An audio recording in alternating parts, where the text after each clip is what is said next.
Alors Pierre Galland, bonjour. Bonjour. Vous êtes le vice-président de la Fondation Henri Lafontaine et vous allez aujourd'hui nous parler de la paix, des voies pour la paix. Et ma première question, elle est assez simple, c'est finalement, y aura-t-il un pacifisme du XXIe siècle?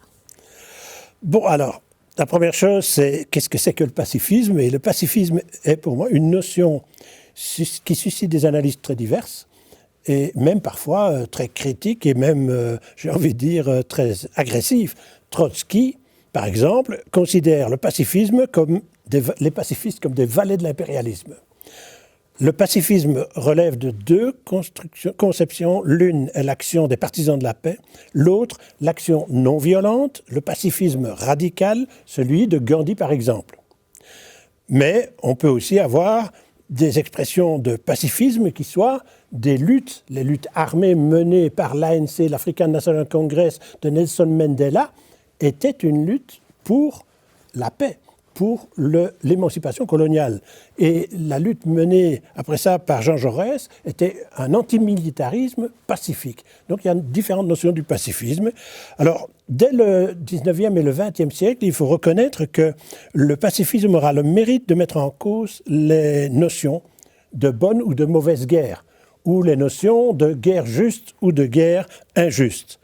Et aujourd'hui encore, il faut savoir que l'article 51 de la Charte des Nations Unies envisage le recours à la force pour légitimer le retour à la paix, là où il y a eu agression armée illégitime contre un autre peuple. C'est le droit naturel de légitime défense individuelle et collective. Mais mon intervention risque peut-être un peu de décevoir certains, parce qu'il ne s'agira pas d'une étude, mais il s'agira plutôt d'un témoignage, le mien, celui de quelqu'un qui, dès 1956, se trouvait à manifester contre l'entrée des troupes soviétiques en Hongrie et qui a participé après ça à l'accueil d'ailleurs des réfugiés hongrois. Depuis, j'ai toujours eu l'ambition de partir dans ce champ du pacifisme parce que j'estimais que c'était la meilleure manière de contribuer à une humanité qui soit plus fraternelle, qui soit plus pacifique, qui soit capable d'accueillir ses propres enfants. Alors, pour introduire mon sujet, je vais brièvement d'abord décrire la situation qui est la nôtre aujourd'hui, en tentant de l'inscrire dans notre histoire récente et d'identifier les principaux dangers et défis auxquels nous sommes confrontés. Alors, on parle d'abord de la Société des Nations, et puis on parle de l'ONU. Eh bien, ces deux institutions ont été créées dans un contexte tout à fait particulier, qui c'était celui du lendemain d'une des deux guerres mondiales. Toutes deux ont encadré la réflexion, ont encadré les initiatives, les règlements, les résolutions, qui sont censés assurer les voies et moyens pour assurer la paix. Et la SDN fut mise en échec, au fond, par les coups de butoir des nations qui n'ont pas respecté les principes des Nations Unies et qui ont donc détruit ce qu'était le projet en le violant complètement. Et c'est sur les cendres de la Deuxième Guerre mondiale que se crée alors l'Organisation des Nations Unies, qui, elle, servira de référence non seulement pour les questions de paix, mais aussi, elle mettra en avant les questions de développement comme étant les moyens de la coexistence pacifique entre les peuples. Donc Pierre Galland, vous parliez de la SDN, donc la Société des Nations, et de l'ONU. Dans quel contexte elles ont été créées, ces deux structures? Mais c'était donc au moment où on est en train de chercher les voies et moyens d'instaurer la paix. Mais on va aller vers les guerres, les deux guerres mondiales. La première guerre mondiale qui va amener la SDN, la Société des Nations, mais avec le choc des États qui vont eux-mêmes entrer en guerre, sans respect aucun des principes de la SDN, eh bien, on aura une deuxième guerre mondiale dont va sortir la Société, non plus des Nations, mais l'Organisation des Nations Unies. Alors, malheureusement, ni l'une ni l'autre n'amène la paix, parce que même aujourd'hui, qui peut dire qu'on soit en paix, qui peut dire qu'on soit vraiment au rendez-vous du développement? Aujourd'hui, par contre, c'est complètement absurde de ne pas mettre en avant les legs qui nous ont été laissés au siècle dernier par ces institutions auxquelles des générations de citoyens et des responsables politiques ont contribué largement et contribuent encore aujourd'hui. Et alors là, je voudrais dire que moi, dès 1999, j'ai été appelé par une militante infatigable de la paix qui était Cora Weiss, dont le mari était l'avocat de Nelson Mandela et elle a voulu mettre en avant une initiative qui avait été prise déjà en 1899. À cette époque, elle appelle à une conférence sur le principe de prévention prévention de la guerre et du désarmement. Et cette conférence, c'est la mémoire d'une conférence qui a lieu à La Haye en 1889. Et puis, il y aura une deuxième conférence en 1907, et cette conférence, comme celle de 1899, auront le mérite de mettre en avant le droit humanitaire. Et ce droit humanitaire, à l'époque, ce sera les précurseurs, si vous voulez, de ce que seront les conventions de Genève de 1947, c'est-à-dire juste après la naissance des Nations Unies, et qu'à ce moment-là aussi, il y aura, après la 47, il y aura une série de conventions annexes à cette convention de Genève qui aujourd'hui encore règle en principe la gestion de la paix dans le monde. Bon, quant à l'ONU, qui aujourd'hui oserait nier que des institutions aussi nobles que la FAO, mais je voudrais aussi parler de l'UNESCO, du PAM, du PNUD, de l'UNICEF, du Haut Commissariat aux réfugiés, du Conseil des droits humains à Genève et de l'OMS, qui oserait dire que ces gens-là n'ont pas fait un travail assez remarquable pendant toutes ces années-là.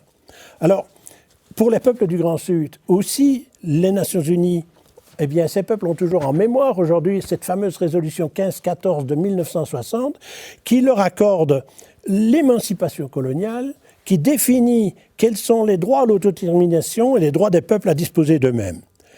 Ces peuples-là ont contribué à créer le droit international de cette manière-là. Malheureusement, aujourd'hui, vous savez comme moi, que encore des peuples comme le peuple de Palestine ou le Sahara occidental et d'autres dans le monde sont privés de l'ensemble de ces droits. Alors, des millions de citoyens, pendant ce temps-là, se sont mobilisés au nom de la Déclaration universelle des droits humains, créée, elle, en 1948, et des grandes conventions humanitaires, ainsi que des décisions judiciaires sur les grands crimes, le crime de génocide, le crime d'apartheid, le crime de persécution. On oublie souvent que ces trois crimes, ce sont des crimes contre l'humanité et qui sont imprescriptibles. Ils dénoncent aussi les crimes de guerre, le surarmement, le racisme, l'exclusion sociale, le sous-développement. Ils ont même mis en place des tribunaux citoyens. Rappelons-nous le tribunal sur le Vietnam avec Jean-Paul Sartre. Rappelons-nous le tribunal sur l'Amérique latine. Et puis après ça, il y a eu des tribunaux sur Monsanto. Et aujourd'hui, eh bien, cela continue à être un moteur de lutte pour l'émancipation des humains en général. Chaque jour, ces militants résistent, ils dénoncent et mobilisent parce qu'ils pensent, ils croient à un autre monde possible et refusent les mécanismes et les comportements indignes qui sacrifient une part de l'humanité au profit de quelques-uns. Le partage en commun des idéaux et des tant de fois réaffirmés ont pourtant été trop bafoués jusqu'à présent et il faudra que nous voyions comment sauvegarder ce bien commun de l'humanité. Mais alors, Pierre Galland, finalement, qu'est-ce qu'il s'est passé ? Qu'est-ce qu'il s'est passé pour que l'Assemblée générale et le Conseil de sécurité des Nations unies, qui ont vraiment servi de référence, même pendant les heures les plus sombres de la guerre froide, qu'est-ce qui s'est passé pour qu'aujourd'hui ce soit autant paralysé et que les engagements pris ne soient plus respectés ?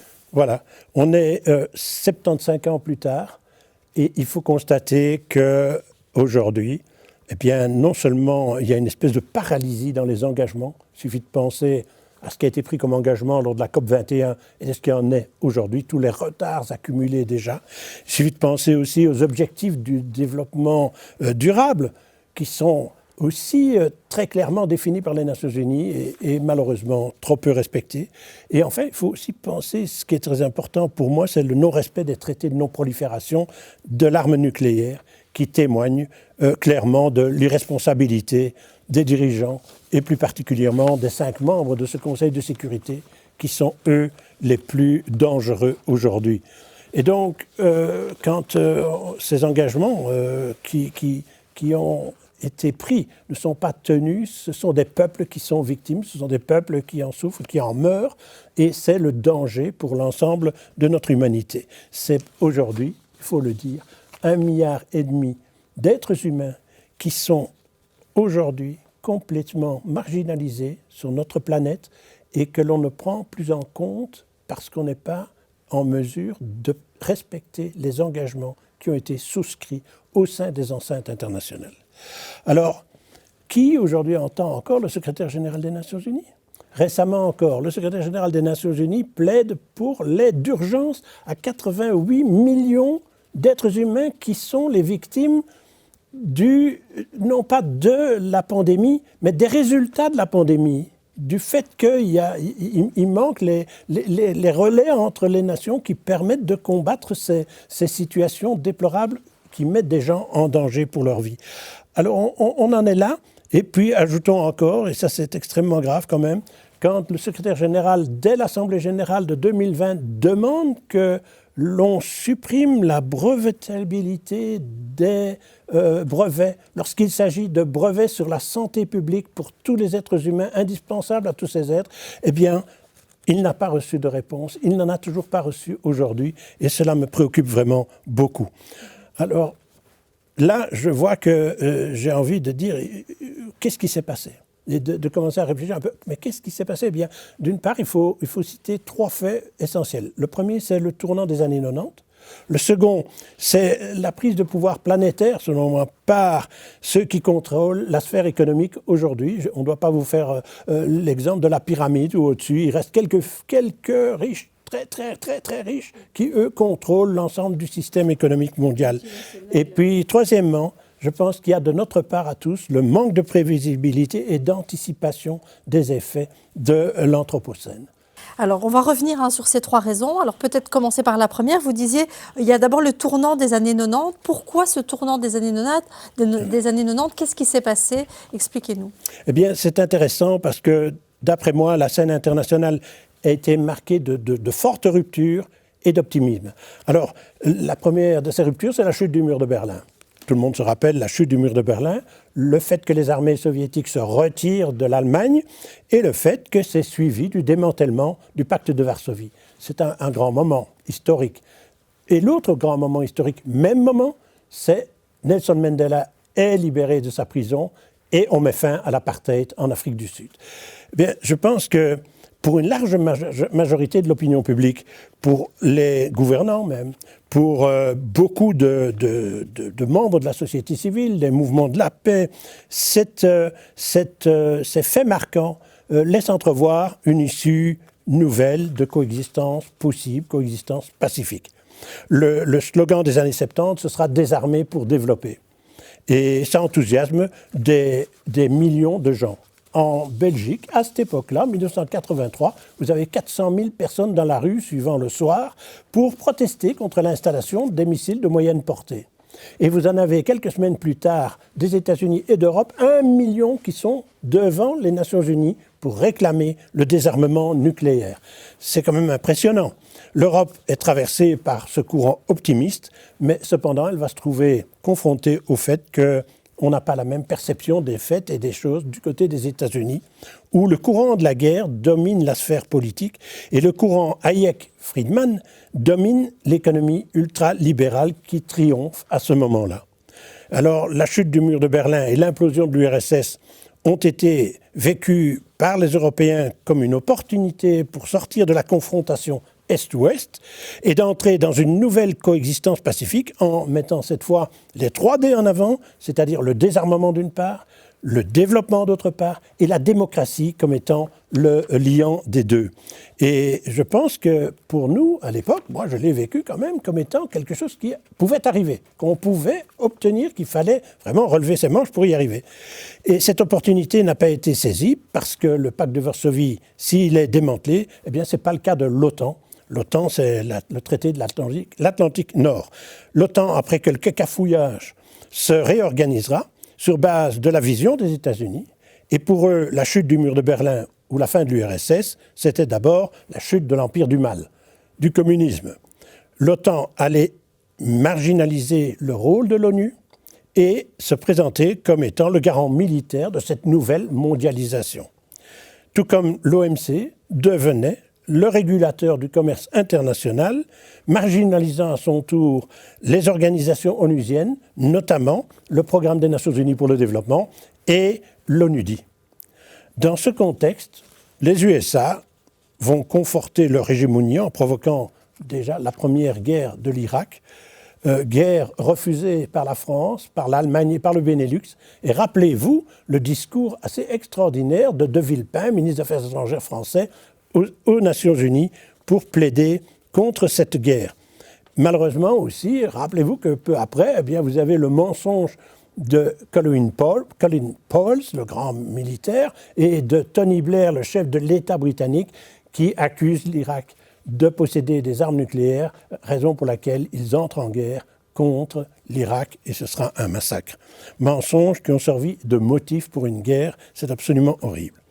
Comme au lendemain de la guerre du Vietnam, après ces guerres, les États-Unis révisent dans les années 90 leur conception du contrôle planétaire, tant sur le plan militaire que politique, et cela confirme la stratégie de l'OTAN. Malheureusement, les Européens vont suivre sans réagir. Alors, donc là, on a pointé une première raison de cet échec du multilatéralisme. Venons-en à la deuxième raison que vous pointiez, c'était pour vous la prise de pouvoir planétaire des multinationales. Et donc, en quoi, finalement, cette prise de pouvoir a été problématique pour le multilatéralisme ? C'est la venue des oligarques de l'économie planétaire. Eh bien, en ces années sont diffusées les conceptions de Francis Fukuyama, politologue américain qui prône la fin de l'histoire, à savoir une ère nouvelle fondée, dit-il, sur la liberté. Ce qu'il oublie de dire, c'est que la liberté dont il parle, c'est la liberté de marché, sans entrave, entendez par là, la levée de l'ensemble des protections mises par les États sur les plus démunis de leur pays, ou encore sur l'ensemble des contrôles étatiques par rapport à la gestion du marché lui-même. C'est devenu la doctrine économique dominante auquel contribuent l'OMC, l'Organisation mondiale du commerce, l'OCDE, la Banque mondiale, le FMI, mais c'est rentré dans la tête comme étant la doctrine que tous les chefs d'État allaient suivre. Et ça sans la moindre réserve. Ce libre marché bénéficie principalement au réseau bancaire, aux fonds de pension, aux grandes multinationales qui dominent le marché et imposent petit à petit l'ensemble des règles du jeu économique. C'est devenu un périlleux jeu de Monopoly.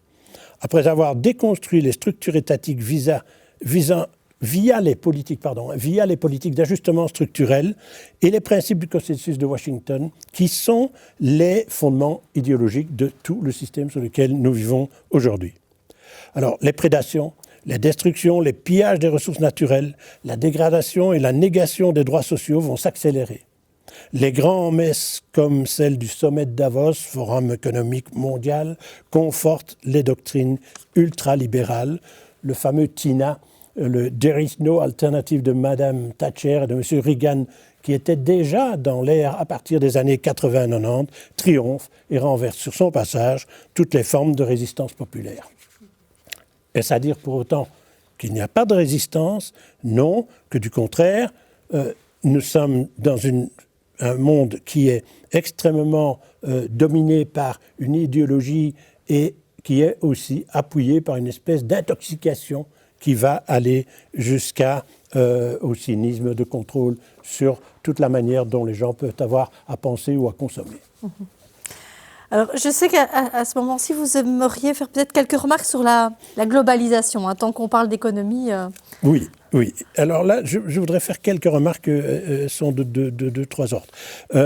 Au sujet des opinions publiques occidentales, eh bien, elles sont à l'époque très vite bercées par ce mythe, celui de la suprématie du monde occidental. Et elles ne se préoccupent plus du rôle de l'OTAN. Elle ne se préoccupe pas plus précisément de militer contre la guerre, ni contre la course aux armements, ni même, et ça c'est encore plus grave, parce que personne n'y a prêté attention, c'est sur la recherche-développement en matière militaire. Or, si on regarde bien à partir de là, il y a de plus en plus de conflits armés sur la planète, dans notre monde. Il y a de plus en plus de recherche-développement militaire, et en plus, cette recherche militaire s'associe avec la recherche-développement civil, et cela est dû notamment à l'émergence de tout ce qui est l'intelligence artificielle. Et l'autre point, c'est que les gouvernements sont petit à petit privés de tout contrôle sur l'économie. Et là, je citerai cette phrase que j'aime beaucoup d'un économiste qui s'appelle Polanyi. Et lui, dès 1947, en opposition à Friedman, dont je parlais juste avant, il va dire « Ne laissez pas l'économie aux économistes, mais rendez-la aux acteurs sociaux. Une économie qui mène sa propre vie, dévore le social et son environnement. Il y a donc lieu, dira-t-il, de restaurer la démocratie et d'empêcher l'économie de prendre la société et les mouvements sociaux en otage. » C'est prévisionnel. L'ultralibéralisme mondialisé provoque en fait une perte de capacité des États à réguler l'économie et à répondre aux aspirations de justice sociale et de bien-être des populations. Il en résulte une montée de la pauvreté et de l'extrême pauvreté et un délitement de l'ensemble des mécanismes de solidarité et de mutualisation des risques. Il en résulte aussi de plus en plus de mouvements migratoires et de déplacements de population en recherche de moyens de survie ou de sécurité lorsque les conflits sociaux dégénèrent en révolte ou en guerre civile. Guerre elle-même encouragée par les multinationales. Car rappelez-vous la guerre du pain en Tunisie, rappelez-vous la guerre de la banane entre le Pérou et la Bolivie, provoquée par United Fruit Company.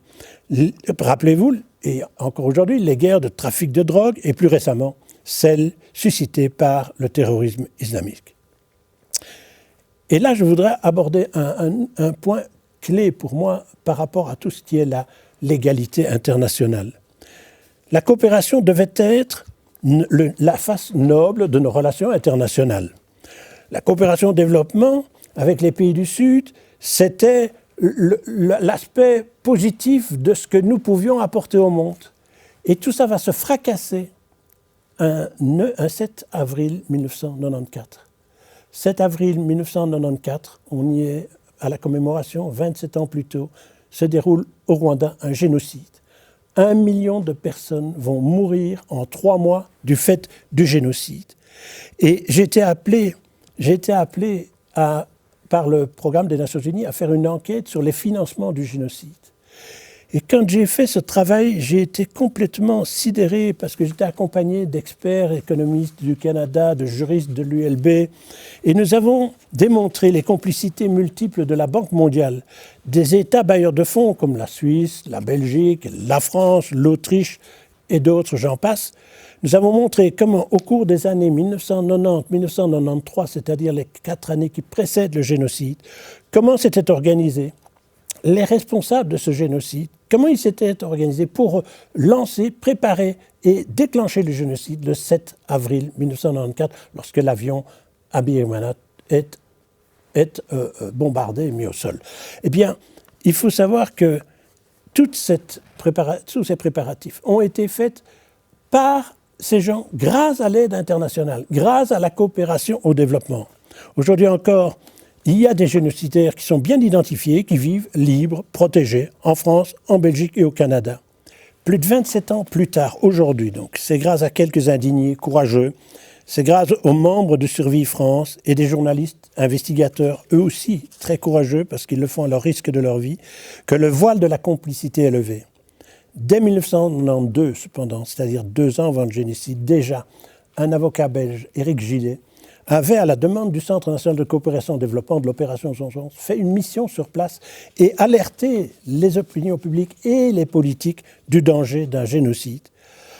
Ensuite, après ce drame, il y aura un tribunal international rwandais mis en place par les Nations Unies. Eh bien, ce tribunal n'aura pas le mandat d'enquêter sur ceux et celles qui ont été les complices du génocide.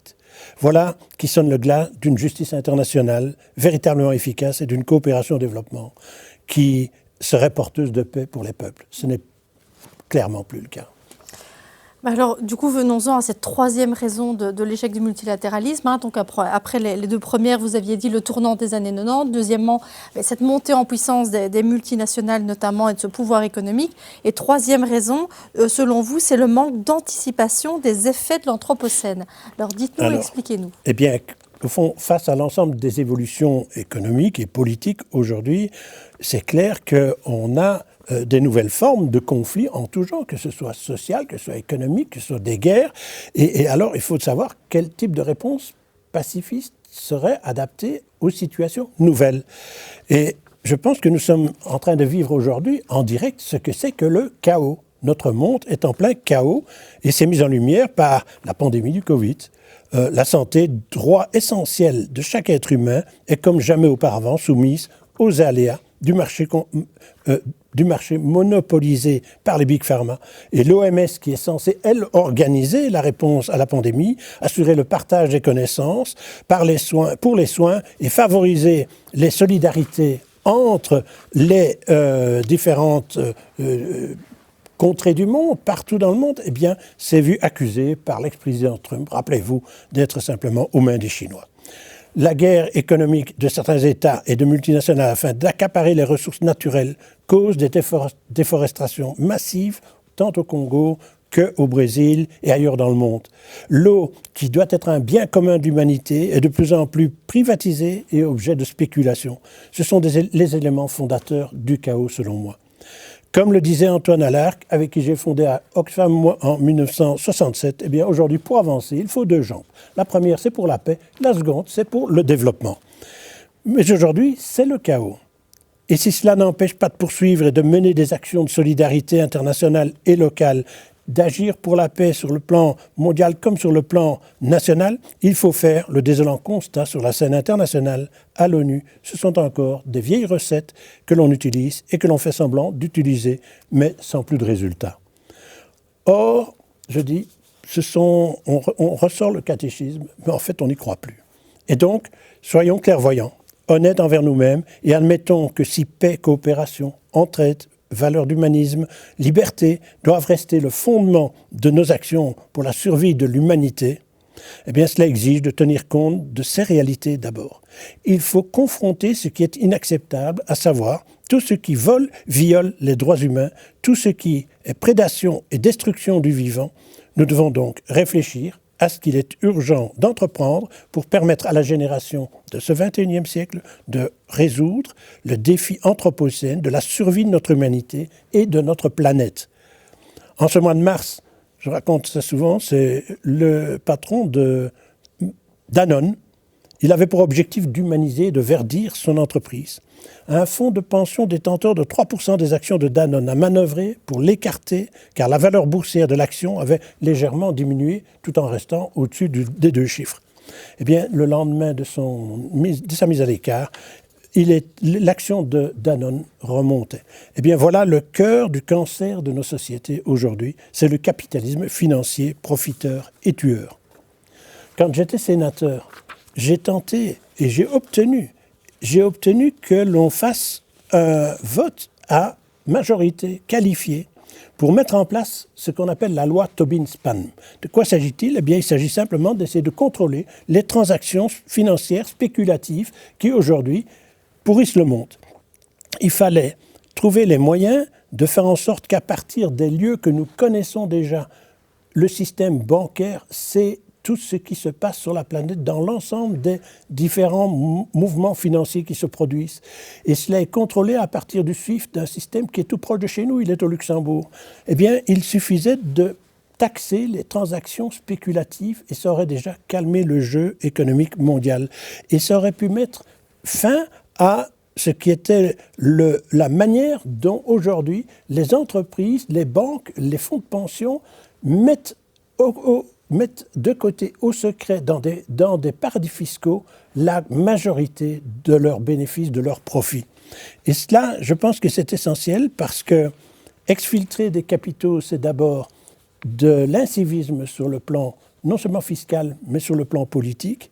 Et deux, avec ces moyens qui ont été les trilliards de milliards de dollars qui sont aujourd'hui dans les fonds de pension, ce sont les moyens utilisés par quelques-uns pour s'ingérer dans le politique, on l'a vu aux États-Unis, pour s'ingérer dans les gouvernements, on le voit partout dans le monde, et pour aussi mettre, pour moi, et c'est ça qui est dangereux, se préserver, mettre de côté ce qui pourrait être les instruments de la prochaine guerre mondiale.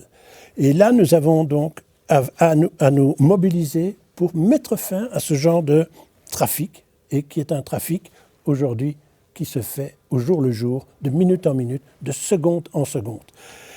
Pour s'opposer à leurs projets mortifères, il faut réinventer alors, après la SDN et après l'ONU, je pense qu'il faut réinventer une façon et un mode de politique qui est le bien vivre ensemble.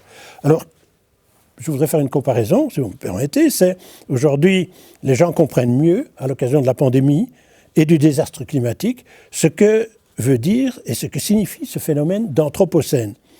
Il est vain de croire que nous, pays du Nord, on pourrait s'en sortir et se débarrasser d'une pandémie sans que ça puisse en même temps être le bien propre et le soin apporté à l'ensemble de la planète et à l'ensemble du monde. On l'a vu pour le sida et on le verra demain pour d'autres pandémies. Et vous savez, aujourd'hui, quand vous êtes dans les pays africains, vous savez que la malaria est vraiment un tueur. Eh bien, avec le réchauffement climatique, vous aurez la malaria chez nous aussi. C'est donc là que se trouvent aujourd'hui les phénomènes où la mondialisation, elle n'existe pas simplement pour l'économie, elle existe aussi sur le plan de la santé. J'ose croire qu'on peut dire la même chose pour la démocratie. La démocratie se doit d'être considérée comme un bien, un droit accessible à tous les citoyens, à toutes les collectivités humaines. Et il est urgent d'admettre qu'il n'y a pas qu'un seul modèle de démocratie qui serait la démocratie libérale. Il faut aussi penser que la vraie démocratie, c'est celle qui concerne l'ensemble des composantes d'une société et qu'il s'agisse aussi bien du niveau social, du niveau économique et de son niveau culturel. C'est peut-être le temps de la rupture. Le chaos, c'est souvent cela. Alors je voudrais rappeler cette phrase d'Antonio Gramsci. « Le vieux monde se meurt, le nouveau monde tarde à apparaître et dans ce clair-obscur surgissent les monstres. » Faute d'avoir pris les bonnes mesures pour assurer le bien-être des populations dans le Grand Sud, faute d'avoir répondu à leurs aspirations, c'est l'échec des objectifs du développement du millénaire, eh bien, les monstres ont déjà survécu. Le premier, c'est Al-Qaïda, créé par Ben Laden, encouragé par les USA en Afghanistan, qui est devenu un facteur de guerre au niveau planétaire. Le deuxième, c'est la militarisation des sociétés, dont l'exemple le plus violent est celui de l'Égypte, avec le dictateur, le général El-Sisi, brisant par les armes l'emprisonnement, les exigences des populations pour plus de démocratie et contre la corruption. Et c'est à bon escient que je vous dis l'Égypte et pas la Chine, car la Chine, c'est loin, l'Égypte, c'est près de chez nous et c'est avec notre soutien. Ces phénomènes font l'affaire des marchands d'armes, dont les leaders ne sont autres que les 5 membres du Conseil de sécurité. Et cela, c'est là que se trouve le chaos et le début de la nécessité de transformation absolue de ces institutions qui doivent nous garantir la paix et le développement. Mais alors justement, comment revenir finalement à cette logique de paix ? Vous savez, la logique de paix, c'est d'abord une façon de percevoir la destinée de notre humanité. Et il y a des gens qui ont été capables de la mettre en œuvre. Je cite 3 exemples. De Gaulle, au moment de la guerre d'Algérie, à un moment donné, il met fin à la guerre d'Algérie et au colonialisme français en Algérie. Il fait le retrait de l'ensemble des troupes françaises. Il signe les accords d'Évian. Autre personnalité qui a voulu un changement, c'était Gorbatchev. Il a plaidé pour la maison commune européenne. Mais les Européens ont fait semblant de ne rien entendre. Et les États-Unis ont fait l'inverse. Ils ont eu le plus grand mépris pour M. Gorbatchev. Troisième exemple, c'est Mme Angela Merkel. On ne le dit pas assez. 1 million de Syriens ont été accueillis en Allemagne. Et Angela Merkel a opté pour la fin du nucléaire civil. Ces 3 exemples, ce ne sont que des exemples. Mais en l'absence de grandes personnalités aujourd'hui, politiques, trop plus courageuses, eh bien, je pense qu'il appartient à nous, citoyens, il nous appartient aux mouvements sociaux, associatifs, d'élaborer des propositions pour faire de la politique autrement. En coordination, en concertation, il s'agira donc de recréer un imaginaire pour porter un destin collectif fondé sur les logiques de paix. Et les logiques de paix, c'est Gandhi, c'est Mandela, c'est Allende, Sankara, Martin Luther King et bien d'autres qui ont utilisé les logiques de paix qui toutes reposaient sur des politiques de mobilisation populaire et civique, contre un dominant. Toutes n'ont pas réussi. Mais à l'inverse, la logique de guerre, qu'elles soient des guerres saintes, des guerres antiterroristes, des guerres fascistes, des guerres économiques, de conquête de marché, d'accaparement territorial, ont ensanglanté l'histoire jusqu'à aujourd'hui. Pour en revenir à la logique de paix, il faut au préalable entreprendre un vaste mouvement d'éducation populaire ayant pour objectif de décoloniser les esprits et de créer une culture collaborative de la non-violence.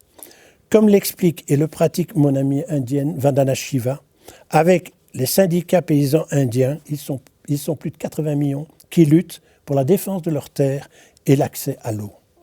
Il se fait que nous baignons, nous, dans une culture très violente, celle de la concurrence et de la compétition, celle du mépris et de l'indifférence pour ceux que l'on qualifie de losers et qui se trouvent exclus. On nous a appris à dominer, domestiquer, exploiter la nature, ce qui est une autre forme de colonialisme et d'asservissement du vivant. C'est le modèle du capitalisme actuel, brutal, obsédé par le profit, à n'importe quel prix. La pandémie Corona a amplifié la gravité de la situation. Elle a creusé les inégalités et les précarités sociales. Elle a déstabilisé profondément le modèle économique et pris de court nos dirigeants politiques. Ils ont pris des mesures entravant en plus dangereusement nos libertés individuelles et collectives. Nos citoyennetés sont mises en danger, dont celles du monde syndical, du monde associatif. Ceux-là même qui ont pour mission de nous protéger, de nous défendre. Qui peut nous garantir aujourd'hui que tous les systèmes de traçage des individus utilisant l'intelligence artificielle pour combattre la pandémie ne seront pas utilisés à des fins moins nobles dès demain? Nos capacités de manifester nos opinions, de défendre nos conceptions d'une démocratie sociale progressiste, d'exercer notre citoyenneté dans ce monde chaotique et plein d'incertitudes est fragilisée par les restrictions de nos libertés, de mouvements et de rencontres réduites à des vidéoconférences dont on n'est plus certain de leur confidentialité. Alors, du coup, vous, ce que vous mettez sur la table, Pierre Galland, ce sont vraiment 5 propositions pour tester notre capacité de résistance pacifique. Oui, j'en prends 5, il y en a probablement beaucoup plus, mais j'en donne à tester 5. Dès maintenant, le 7 et 8 mai prochains, aura lieu à Porto, sur convocation du Portugal, qui est le président du Conseil des ministres européens actuel. Il y a eu un sommet sur la santé et ce sera suivi directement après les 20 et 21 mai à Rome. Il y a une mobilisation à Rome sur le G20 qui va traiter du même sujet. Je pense que c'est l'occasion de manifester ensemble notre soutien à toutes les forces démocratiques pour que la santé retrouve sa place de service public pour l'ensemble de l'humanité. Pour ce faire, il s'agit de suspendre le droit de propriété privée sur le brevet, les médicaments et le matériel nécessaire pour lutter contre les grandes pandémies comme celle du Covid-19. L'accès et le partage des savoirs concernant notre santé ne peuvent être des produits marchands ordinaires. Il s'agit d'en faire des produits génériques et pas une occasion de profit et de contrôle politique par les Big Pharma. Et le deuxième, c'est que, en fait, depuis le début de cette année, le traité d'interdiction des armes nucléaires, le TIAN, est entré en vigueur. Il a acquis force de loi en droit international. Toutes les puissances nucléaires et les États ayant accueilli des armes nucléaires sur leur territoire ont refusé à ce jour de signer ce traité. Si nous voulons suivre l'appel des prix Nobel, il y a lieu d'obliger les États européens à signer ce traité, car c'est une question de survie. La première étape pourrait être de retirer les armes nucléaires stationnées dans les pays non nucléaires. C'est une urgence, c'est une exigence aussi importante pour l'environnement que pour la nature, que la lutte contre les énergies fossiles et le nucléaire civil. Le troisième défi, c'est l'eau. L'eau est un enjeu stratégique mondial. L'or bleu sera bientôt plus convoité que l'or noir. Sauf que l'accessibilité et la gestion des ressources hydriques doivent être des services publics à toutes les collectivités humaines. Rappelons que l'eau a fait son entrée aujourd'hui en bourse. Personne ne l'a vu, mais le 7 décembre dernier, la bourse des matières premières à Chicago, l'eau est rentrée en bourse. Qu'est-ce que ça veut dire ? Ça veut dire qu'aujourd'hui, les puissances financières, des fonds de pension, s'approprient déjà des centaines de millions de mètres cubes d'eau et en créant la rareté, spéculent sur une hausse du prix de ces réserves. Réserves qui pourtant sont des biens communs pour toute l'humanité. L'eau ne peut être objet de ce genre de convoitise et de guerre. Voilà pourquoi il faut délégitimer, à mon sens, l'Organisation mondiale du commerce. Je reviens alors sur la quatrième proposition, c'est il faut à tout prix que tout le monde se batte pour qu'on contrôle les flux financiers spéculatifs. C'est une question de survie. Fermer les paradis fiscaux, annuler les dettes illégitimes, ce sont des mesures indispensables pour une politique fiscale équitable permettant aux États de refinancer les services publics et de santé et d'éducation et de culture et d'ainsi être capable de relancer l'économie dans le respect des objectifs du développement durable. Cette relance doit être axée sur la proximité, non assujettie aux appétits des banques et des fonds de pension. Il nous faut concrétiser les propositions de loi Tobin-Spam et il faut un travail de sape qui doit être amplifié pour délégitimer ceux qui sont porteurs de ce message, notamment la Banque mondiale et le Fonds monétaire international, ainsi que toutes ces sociétés de cotation qui ont asservi les États en leur imposant des convergences budgétaires au service du grand capital. Et je terminerai par quelque chose qui concerne nous les Européens, c'est Frontex, l'instrument mis au point par les États européens pour contrôler leurs frontières extérieures. C'est devenu une armée disposant de moyens considérables pour lutter contre l'immigration clandestine, dite clandestine plutôt. L'Union européenne viole gravement l'ensemble des droits humains et des règles adoptées par l'Office mondial des migrations. Cette guerre provoque un nombre incalculable de victimes, ce qui a fait de la Méditerranée le plus grand cimetière du monde aujourd'hui. Et cela, c'est financé, comble de l'hypocrisie, par les fonds budgétaires affectés par les États officiellement à la coopération au développement et à l'assistance humanitaire d'urgence. C'est un crime contre l'humanité. Pour cela, la Commission européenne doit être mise en accusation devant la Cour européenne de justice. Alors Pierre Galland, on en arrive maintenant aux conclusions de cette présentation et peut-être à la question de départ. Finalement, y a-t-il des réponses pacifistes aujourd'hui ? Alors, la sauvegarde de la paix, de l'environnement est clairement de l'ordre de l'intérêt général et de l'intérêt général mondial. Alors, c'est qui dit ça ? Eh bien, c'est Monique Chemillé-Gendreau, qui est une éminente juriste internationale française, qui a sorti un petit document sur que paix et environnement doivent être considérés unanimement comme des priorités indispensables au développement du bien commun, des biens communs, et c'est déjà ce que, au fond, on pouvait dire au début de ce siècle quand on a défini les objectifs du développement durable. La réduction drastique des dépenses d'armement, de la recherche-développement militaire, doivent être considérées comme indispensables et indispensables pour arriver à faire ce changement. On a besoin des moyens, ils sont là.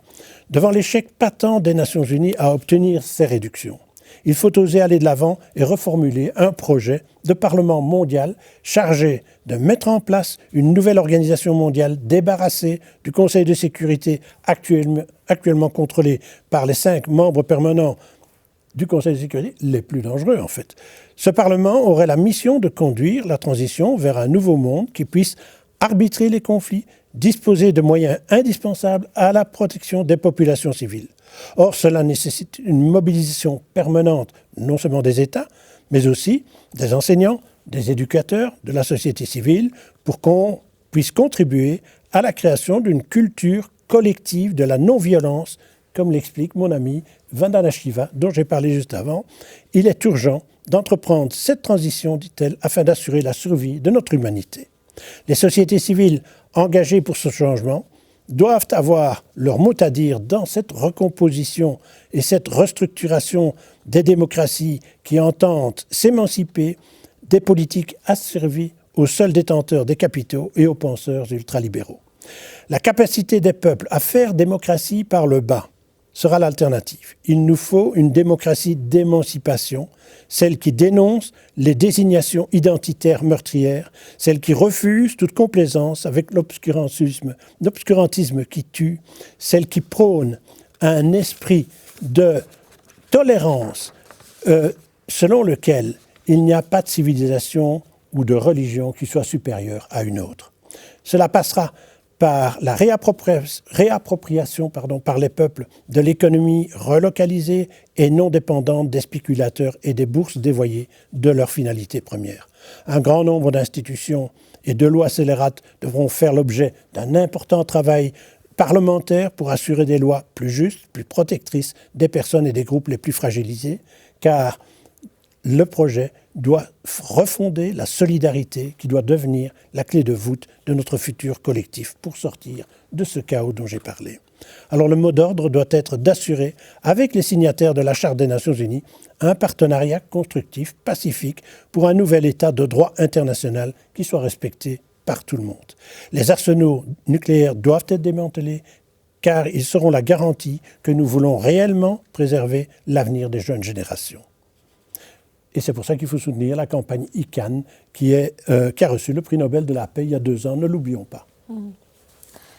Alors, le dernier point peut-être, c'est le fait qu'il faut aussi défendre nos droits fondamentaux. Oui, c'est le point crucial et final. C'est que d'ores et déjà, nous avons déjà la capacité de défendre nos droits fondamentaux et les valeurs humanistes, car il existe des cours de justice et car il existe de nombreux juges intègres qui sont là essentiellement pour défendre une conception noble de la séparation des pouvoirs et rappeler les droits des gens chaque fois qu'il y a lieu.